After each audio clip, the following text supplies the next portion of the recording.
مان که رفت، ولی لارکی با این آیتمایی که انتخاب میکنه باید با 3 تا واردن فایت بده. لارکی عزیز، از 1 تا 4 یه چی انتخاب کن. یک.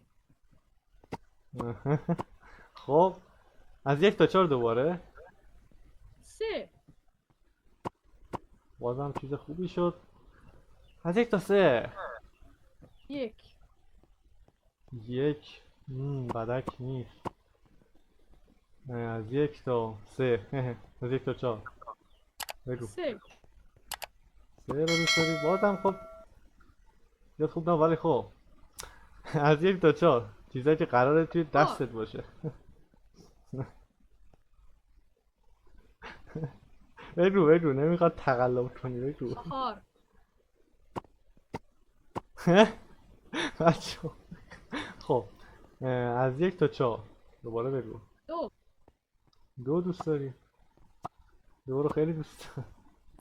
از 1 تا 4 بگو. سه. 3. چیزی که دوباره باید دستت باشه. ام. چهار. چهار به نظرم خوبه. عالیه 4، عالیه. ببین ما باید کمکی تو چیز میکنم، زود اثبات نمیکنم. یه تیپی بده. بیا اینجا پیش من، بیا نترس، بیا. اینم ما به کمکی شما. شروع کن دیگه.